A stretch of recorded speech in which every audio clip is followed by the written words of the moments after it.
Hello again, and this is part two to how intimacy behavioral therapy is different from surrogate partner therapy.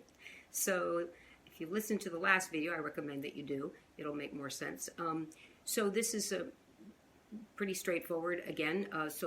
Maybe some of you know that surrogate partner therapy follows a model traditionally of what's called triadic. So there's a sex therapist, or a kind of therapist, usually it's a sex therapist and a talk therapist, and a surrogate partner. And they work in tandem. They don't work usually in the same room.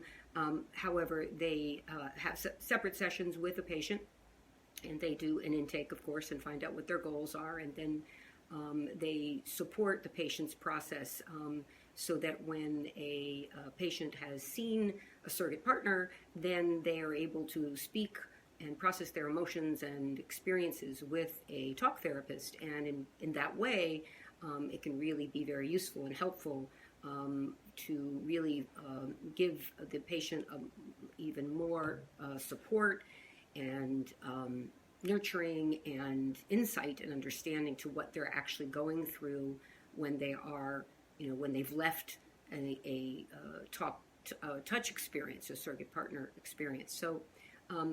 So the difference for my work is that the main thing is that I, for the most part, work solo. I have worked with therapists together where I see, we both are seeking to help, and then I, give them reports on how things went, and we both work to support this patient's process. That said, with this therapy, again, being behavioral in nature, and also because of my extensive experience as not only a touch or therapist, but also a talk therapist, I divide the sessions so that the first part of the sessions are an opportunity for the patient to process those emotions and challenges and insights or things that have come up before we actually work on, we go to the floor, work on a mat on the floor, and we start the touch part of the of the process. And of course, we're still talking while we're doing these touch exercises, and we're connecting and processing what is happening in the moment. At the same time, there is that distinctive talk piece where we are sitting across from each other, and really I'm offering them that kind of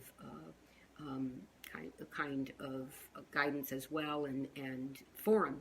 So in other words, I'm able to but fulfill both roles that traditionally with surrogate partners it would really only follow the triadic model, at least up to this point.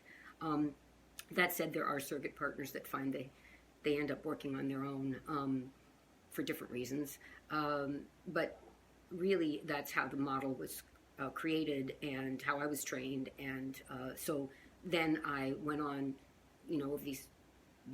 starting 9 years ago, began to evolve and define and develop intimacy behavioral therapy, and find in the discovery process of creating and doing it that this is the focus I wanted to go in, and that that I had everything I needed in order to really be a great help and support to those people who come to me. So that's another difference.